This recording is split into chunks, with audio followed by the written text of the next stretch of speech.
The stars had belonged to the Valorian dominion for 10,000 years. Their empire stretched across 3 spiral arms of the galaxy, containing over 40,000 worlds under their rule.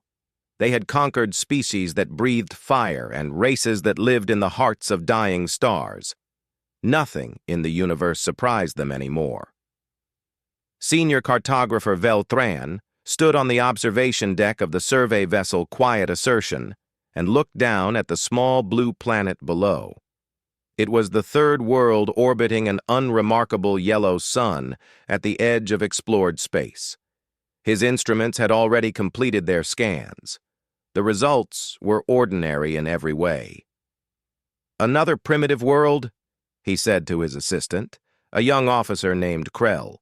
"Water covers 70% of the surface. Nitrogen-oxygen atmosphere. 1 dominant intelligent species." Krell studied the data on his screen. "They call themselves humans. They have existed for approximately 300,000 years but developed technology only in the last few centuries." Velthran made a sound of dismissal. "Barely infants. What is their current level of advancement?" "They have achieved basic spaceflight within their own system. Chemical propulsion only. No faster-than-light capability. They have visited their moon a handful of times, but have not established permanent colonies beyond their own world." "Typical," Velthran said. He had surveyed hundreds of primitive civilizations during his long career. They were all the same. Young species clinging to their birth worlds, unaware of the vast empire that surrounded them. Most would be absorbed into the Dominion peacefully. Others would resist and be crushed. Either way, the outcome was never in doubt. He transmitted his initial report to the Dominion High Council, located 17,000 light-years away on the throne world of Valoria Prime. The response came within hours, carried by quantum communication arrays that made distance meaningless. The Council's message was brief. Classification requested for planet designated Sol 3. Velthran reviewed the standard categories. Category 1 worlds contained species that had achieved galactic travel and could be considered potential threats. Category 3 worlds held civilizations that had spread beyond their home planets. Category 5 worlds possessed nuclear technology but remained confined to single worlds. Earth fell into Category 7, pre-emergence, non-threat. These were worlds populated by species that had not yet proven themselves worthy of attention. They were marked for eventual resource extraction or colonization, depending on the Dominion's needs. He filed his classification and prepared to move on to the next system. But something made him pause. A small detail in the survey data caught his attention. "Krell," he said slowly, "how many distinct environments exist on this planet?" The assistant checked his readings. "Extreme variety, sir. Frozen poles, burning deserts, dense forests, open grasslands, mountain ranges, deep oceans. Temperature ranges from -90 to +50 degrees on their temperature scale." "And the humans? Where do they live?" Krell was quiet for a moment. "Everywhere, sir. They have established settlements in every environment type. Frozen wastelands, tropical islands, high mountains, coastal regions. There is no biome on their planet where humans have not created permanent habitation." Velthran frowned. This was unusual. Most species preferred specific environments that matched their biological needs. They clustered in comfortable zones and avoided extremes. The Valorians themselves required carefully controlled atmospheric conditions and could not survive outside a narrow temperature range without technological assistance. "What is their natural habitat?" he asked. "Where did they evolve?" "Grasslands, primarily. Open plains in the temperate regions of their largest continent." "Then why have they spread to environments so different from their origin?" Krell had no answer. Velthran studied the planet more closely. His scanners detected massive cities covering the landscape, connected by networks of roads and communication systems. The humans had built structures on every continent, including the frozen southern pole. They had created vessels to cross their deep oceans and aircraft to traverse their skies. They had sent machines to explore every planet in their system, all of this with chemical rockets and primitive electronics. He also detected something else: weapons. The humans possessed weapons of terrible power. Nuclear devices capable of destroying entire cities, chemical agents that could poison the air, biological compounds designed to spread disease. They had used these weapons on each other within living memory. "Curious," Velthran murmured. "They build weapons capable of destroying their own civilization, then continue to exist alongside them. Perhaps they lack the wisdom to understand the danger," Krell suggested. Perhaps. But Velthran was not convinced. No species survived the development of such weapons by accident. The humans had created the means to end their own existence and had chosen not to use them. This required a level of restraint and judgment that seemed inconsistent with their primitive status. He made a decision that would later prove to be one of the most important in Dominion history. "Deploy observation drones," he ordered. "I want continuous monitoring of this species, visual and audio surveillance of their major population centers." Krell looked surprised. "Sir? For a Category 7 world? That level of resources is usually reserved for potential threats." "Consider it professional curiosity," Velthran said. "There is something different about these creatures. I want to understand what it is before we file our final report." The drones descended through Earth's atmosphere, invisible to human technology. They spread across the planet like silent ghosts, watching and recording everything. Velthran expected to find a simple species awaiting their destiny. He expected to document primitives who would soon bow before Dominion superiority. Instead, over the following weeks, the drones captured footage that would be transmitted to every corner of the Empire. They recorded humans running distances that should have killed them. They watched humans survive injuries that would be fatal to any Valorian. They observed humans fighting, building, creating, destroying, and adapting to challenges that seemed impossible. And slowly, the senior cartographer began to suspect that his initial classification had been a terrible mistake. The small blue world was not what it appeared to be. Earth was something else entirely. Commander Cythera of Dominion Intelligence had spent her entire career studying alien civilizations. She had analyzed the rise and fall of empires across the galaxy. She had predicted invasions, rebellions, and extinctions with remarkable accuracy. Her judgment was trusted by the High Council itself. When Velthran's observation reports began arriving from the distant Sol system, she read them with growing unease. The first files contained standard survey data, population numbers, technology levels, resource distributions, nothing remarkable. But the attached drone footage was different. It showed things that should not have been possible. She watched a human run through a frozen landscape where the temperature had dropped below the survival threshold of most known species. The creature wore simple insulated clothing and continued moving for hours. Its body should have failed. Its blood should have frozen. Instead, it reached its destination and celebrated with others of its kind. She watched humans climb the tallest mountain on their world, a peak where the air contained so little oxygen that breathing became nearly impossible. They carried supplies on their backs and pushed forward through winds that would have torn a Valorian apart. Several died on the way. The others kept climbing. She watched humans dive into the crushing depths of their oceans, descending to places where the pressure would destroy Dominion submarines.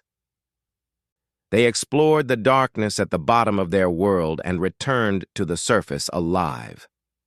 "What are these creatures?" she whispered to herself. She began compiling a report for the High Council.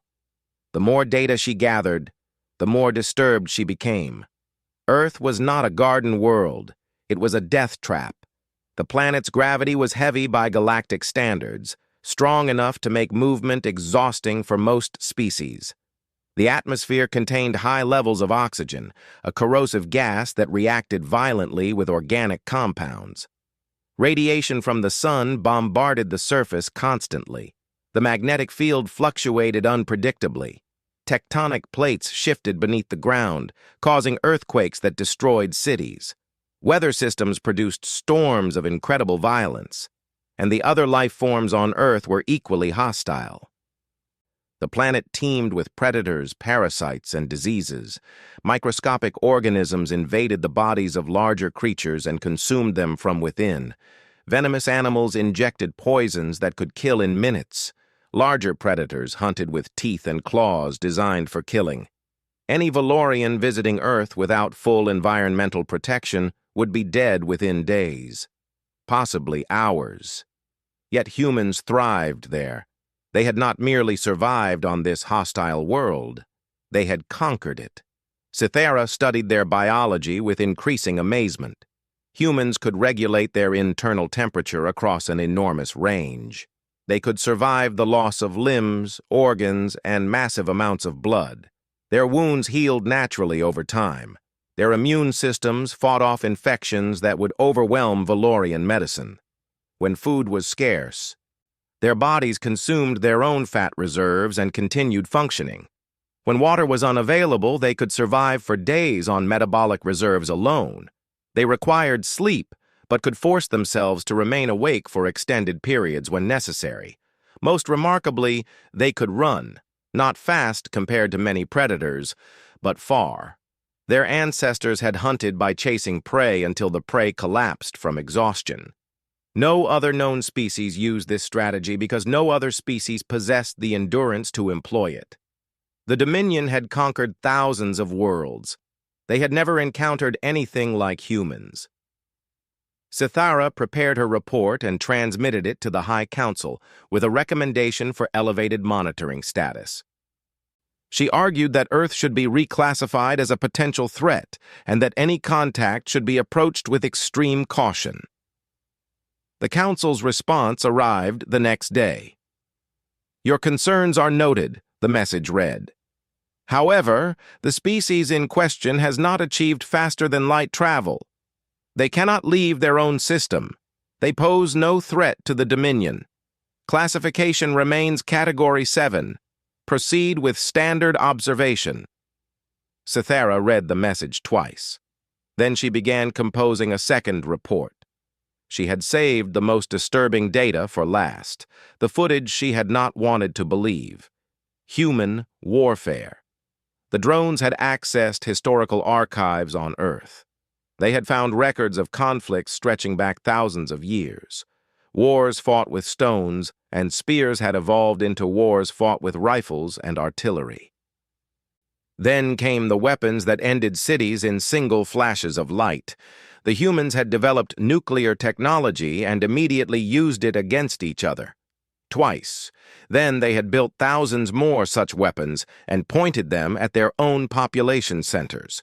For decades, they had lived under the threat of complete self-destruction, and they had simply continued with their lives. But the nuclear weapons were not what frightened Cythera most. It was the other footage, the older footage. She watched humans charge into certain death during their world wars. She watched them fight in trenches filled with poison gas, returning to battle day after day even as their comrades died around them. She watched them crash aircraft into enemy vessels, sacrificing themselves to destroy their opponents. She watched them resist occupation for years, fighting from shadows with improvised weapons, refusing to surrender even when their situations were hopeless. When humans were threatened, they did not flee. They did not freeze. They did not submit. They fought, with everything they had, until they won or until they died. Cythera had seen many species resist Dominion expansion. She had seen brave warriors and desperate defenders, but she had never seen a species that combined such physical resilience with such psychological determination. She transmitted her second report with a single added line. "If we threaten these creatures, They will not stop fighting until one of our species is extinct. I recommend we ensure it is not ours." The High Council did not respond. 3 standard weeks later, Sithara received news that the Council had authorized a diplomatic mission to Earth. A Dominion vessel would descend to the planet's surface and deliver standard annexation terms to the human governments. She requested permission to accompany the mission. Her request was denied. She could only watch from 17,000 light-years away as the Dominion made the greatest mistake in its 10,000-year history. The Dominion vessel, Herald of Proper Order, descended through Earth's atmosphere on a bright morning in early spring. It made no attempt to hide itself. The ship was 3 kilometers long and shaped like a silver blade, designed to inspire awe and terror in equal measure. Ambassador Keth Vorax stood on the command deck and watched the planet rise to meet him. He had performed this ritual many times before. First contact with primitive species was always the same. The aliens would panic. They would worship. They would submit. The Dominion's technological superiority was so vast that resistance was unthinkable. The ship settled into a hovering position above one of Earth's largest cities. Human aircraft scattered before it like frightened insects. Keth Vorax smiled. The creatures were already afraid. "Begin transmission," he ordered. "Standard annexation greeting." The ship's communication arrays broadcast in every frequency the humans used. The message was simple. "You are now subjects of the Valorian Dominion. Prepare to receive our representatives. Resistance will result in termination."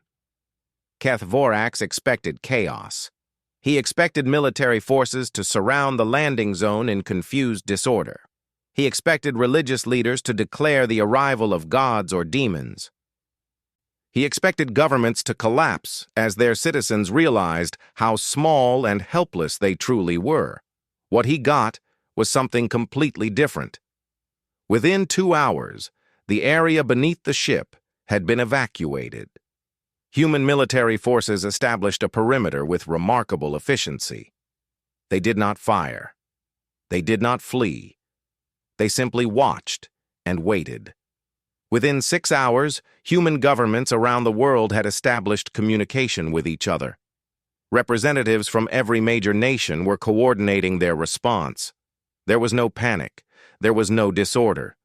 Within 12 hours, the humans sent their reply. Keth Vorax read the message with confusion. It was not a surrender. It was not a plea for mercy. It was a series of questions. Who are you? Where do you come from? Why are you here? What do you want? They are negotiating, his tactical officer observed, as if they have leverage. They are confused, Keth Vorax decided. They do not understand their situation. Transmit the terms again. Make clear the consequences of refusal. The second message was more detailed. It explained that Earth would become a tributary world of the Dominion. Human governments would be dissolved. Human resources would be harvested. Human populations would be relocated as needed to serve Dominion interests. Cooperation would be rewarded. Resistance would be punished with extinction. The human response came from every government simultaneously, as if they were speaking with one voice. We decline your offer. Please leave our planet. Keth Vorax stared at the message for a long moment. In 300 years of diplomatic service, no species had ever simply refused. They bargained, they begged, they threatened, but they did not simply say no. Perhaps they do not believe we are serious, his officer suggested. A demonstration may be required. Keth Vorax agreed. He ordered a targeting solution for a small, uninhabited island in the ocean below. A single beam from the ship's weapons array would vaporize it completely, showing the humans the price of defiance. Before he could give the order, another human transmission arrived. This one was different. It contained no words, only images and video files. Hundreds of them. Keth Vorax watched the files play across his screen. He saw mushroom clouds rising over human cities. He saw trenches filled with corpses. He saw bombed ruins and burning forests. He saw weapons that spread disease and chemicals that melted flesh. He saw the face of human warfare in all its terrible glory. The final file was a simple text message. We did this to ourselves. Over a disagreement about borders. Imagine what we will do to you if you threaten our entire species. The tactical officer had gone pale. Ambassador, perhaps we should— Be quiet, HFY snapped. But his hands were trembling. He had underestimated these creatures. They were not afraid because they had nothing to fear. They had already survived horrors that would have broken any Dominion species. The threat of destruction meant nothing to them. They had lived under that threat for generations. He composed a new message, his confidence shaken, but not destroyed.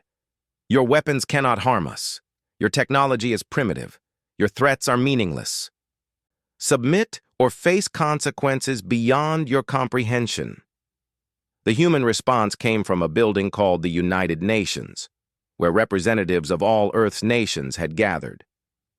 We have analyzed your ship's energy signatures. Your shields are impressive. Your weapons are advanced. But you are one vessel, and we are 8 billion people on a planet we have defended for 300,000 years. We do not know if we can defeat you, but we know we will make you bleed for every inch of our world, and we know you will never hold it. We will fight you in our cities and our forests. We will fight you in our mountains and our deserts. We will fight you with weapons you understand and weapons you cannot imagine. We will teach our children to fight you and their children after them. Your empire may be eternal, but so is human stubbornness. Leave now, and we can discuss peace. Stay, and we will discuss nothing but war. HFY read the message 3 times. Then he contacted the High Council and recommended immediate orbital bombardment of Earth's major population centers. The humans needed to be taught their place. They needed to learn that resistance was futile. The High Council, confident in Dominion's superiority, authorized a limited military action. A squadron of fighters would descend to destroy a human military installation. This would demonstrate Dominion power without wasting resources on a full bombardment. HFY watched the fighters launch from his ship's bays.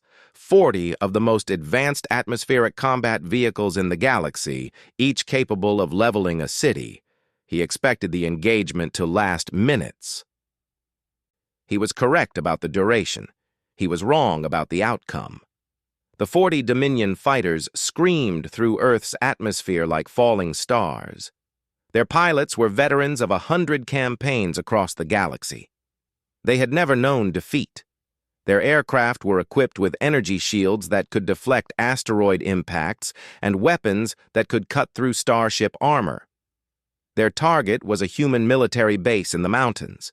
Intelligence estimated it contained several thousand soldiers and a collection of primitive vehicles.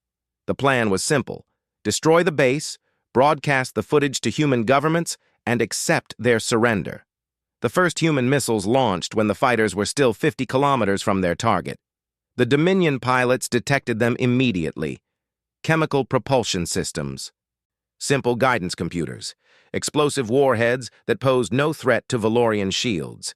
The countermeasures activated automatically, destroying the missiles with contemptuous ease. More missiles followed, dozens of them, then hundreds. The pilots began to feel the first hints of concern. Their countermeasure systems were designed for energy weapons and smart projectiles. They were not designed for this. The humans were simply throwing metal and explosives into the sky in massive quantities, overwhelming defensive systems through pure volume. The first fighter fell when its shields failed under continuous bombardment. The pilot ejected but was struck by shrapnel before his escape pod could activate. He died confused, unable to understand how primitive weapons had defeated him. The second fighter tried to climb above the missile range. Human aircraft were waiting for it. Old designs, propeller-driven and jet-powered, carrying missiles and guns. They should have been no threat at all. But there were so many of them. They attacked from every direction, sacrificing themselves to bring down a single enemy. On the ground, human soldiers watched the battle through binoculars and targeting systems. They had trained for this moment their entire lives, not specifically for alien invasion, but for war against superior enemies. Their doctrine was simple: hit hard, keep hitting, never stop hitting. Mobile launchers fired rockets from concealed positions. Artillery batteries sent shells screaming into the sky. Soldiers with shoulder-mounted missiles waited for aircraft to pass overhead.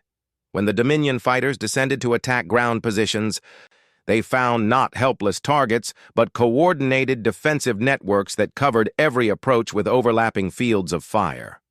The Herald of Proper Order attempted to provide support from orbit. Keth Vorax ordered targeting solutions for human military installations across the globe. But the humans had prepared for this too. Submarines that had been tracking the alien vessel since its arrival launched their payloads. Cruise missiles climbed from the ocean surface, their guidance systems locked on the massive ship above. They were not powerful enough to destroy the Herald, but they forced it to raise shields, diverting power from offensive weapons, and they kept coming. Wave after wave, the humans had spent decades building these weapons to fight each other. Now they turned them against a common enemy with fierce efficiency. On the ground near the targeted base, Dominion troops deployed from transport craft to establish forward positions. They were elite soldiers, equipped with armor that could stop human bullets and weapons that could vaporize human vehicles. They expected the defending forces to flee or surrender. Instead, the humans attacked. They came from buildings and trenches, from forests and rooftops. They fired weapons that bounced harmlessly off Valorian armor. They threw grenades that barely scratched the alien metal. They died by the dozens as energy beams cut through their ranks. But they did not stop. A human soldier tackled a Dominion trooper, clinging to the alien's weapon arm while her companions found weak points in his armor. A tank charged directly at an alien position, its crew knowing they would not survive, buying time for infantry to flank. Snipers targeted sensor arrays and communication equipment, blinding the invaders. The Dominion troops had never experienced anything like this. Every species they had conquered showed fear. Every enemy they had faced understood when they were beaten. These creatures did not seem to understand anything except attack. A Valorian sergeant watched a wounded human drag himself across the ground toward an alien position, a grenade clutched in his remaining hand. The sergeant shot him. The human kept crawling. He shot him again. The human pulled the pin with his teeth and threw the grenade with his last breath. It did not kill the sergeant, but it damaged his communication array. He was isolated from his squad for nearly 3 minutes. In those 3 minutes, humans killed 4 of his soldiers. The battle lasted 19 hours. When it ended, the Dominion had achieved their objective. The human base was destroyed. The surrounding area was cratered and burning. But of the 40 fighters deployed, only 6 returned to the Herald. Dominion ground forces suffered their first combat deaths in 3 centuries. Human casualties were in the thousands, but their forces had retreated in good order, carrying their wounded and preparing for the next engagement. Keth Vorax looked at the after-action reports and felt something he had never experienced in his long career: fear. The humans had lost the battle. They had lost badly by any objective measurement.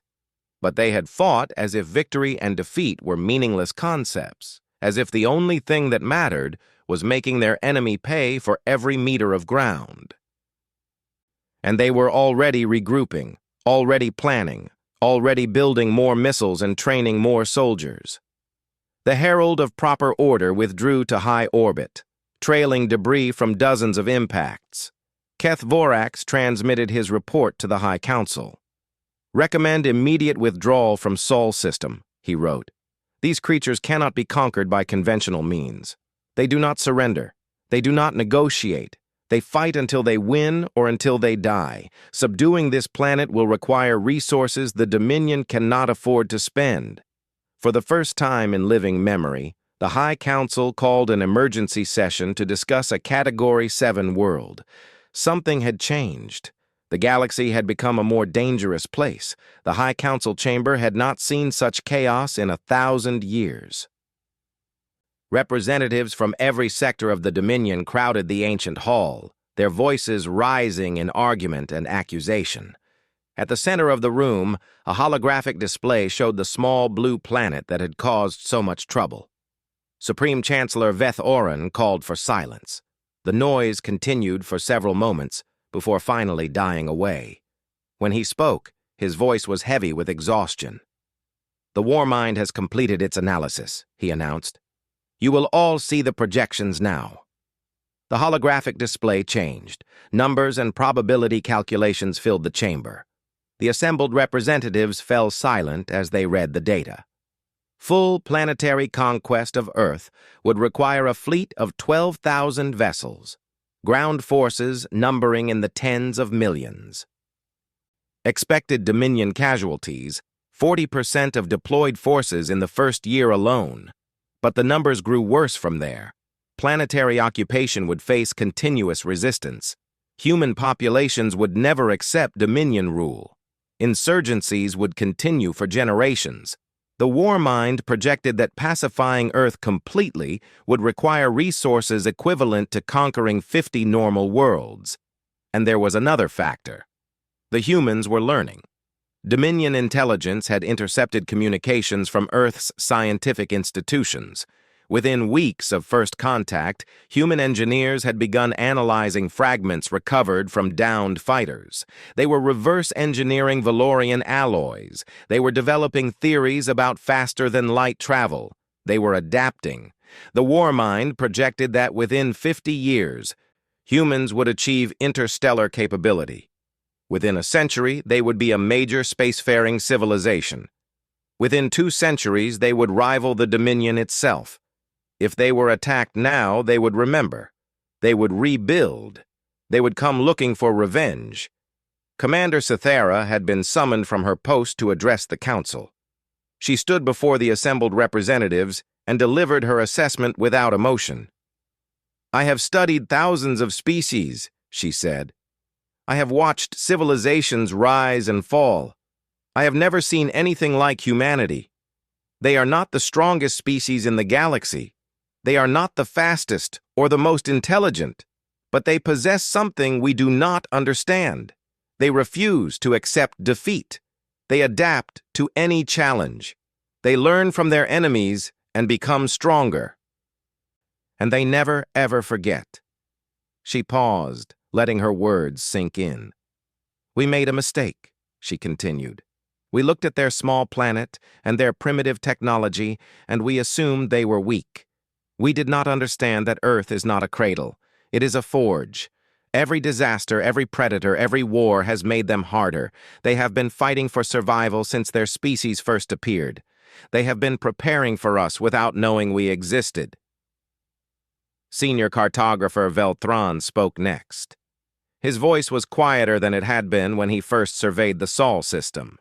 He had watched the battle footage. He had seen humans die by the hundreds and keep fighting. He had seen wounded soldiers refuse evacuation so they could fire one more shot at the enemy. "I made the initial classification," he admitted. "Category 7, non-threat. I was wrong. These creatures are the most dangerous species we have ever encountered, not because of their weapons, not because of their technology, because of what they are. They are survivors. They are fighters. They are endlessly, impossibly stubborn." The debate continued for 3 standard days. Hawks demanded that Earth be destroyed from orbit before humans could develop interstellar travel. Moderates argued for containment and observation. A small faction suggested alliance, proposing that humans could be valuable partners rather than subjects. In the end, Supreme Chancellor Veth Oren made the final decision. "We have ruled the galaxy for 10,000 years, he said. "We have conquered every enemy we have faced.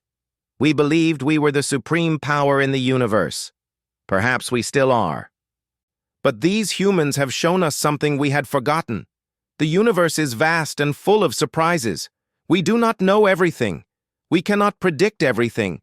And sometimes the small and weak can become the great and terrible. He entered the command into the Dominion archives personally.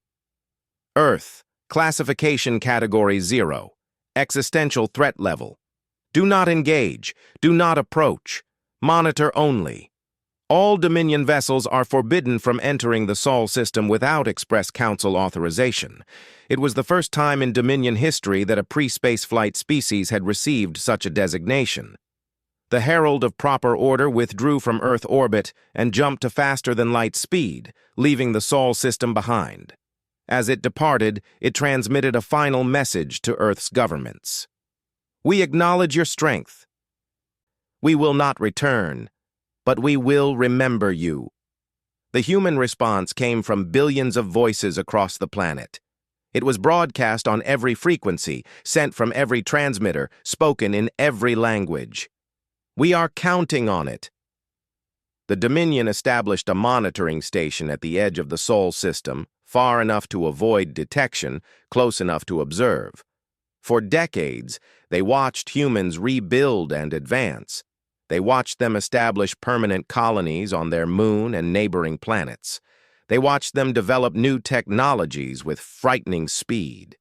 And then, 50 years after first contact, they watched a human vessel enter faster-than-light travel for the first time. The ship did not wander randomly through the galaxy, exploring nearby stars like most newly spacefaring species. It set a course directly for Valorian space. The humans had studied everything they could learn from the brief conflict. They had analyzed captured technology. They had decoded Dominion transmissions. They knew where the Empire was located, and they were coming, not to invade, not to conquer. The message they broadcast as they traveled was simple. We are humanity. We come in peace. But we remember what you tried to do. Now let us show you who we really are. The monitoring station transmitted an urgent alert to the High Council. The small blue world was no longer small. The fragile species was no longer fragile. Earth had awakened, and the galaxy would never be the same. In the Great Council Chamber on Valoria Prime, Supreme Chancellor Veth Oren read the alert and smiled despite himself. He had been terrified of this moment for 50 years, but now that it had arrived, he felt something unexpected. Curiosity. These strange, stubborn, impossible creatures had proven themselves. They had earned their place among the stars. What would they do with it? What would they become? He suspected the universe was about to find out.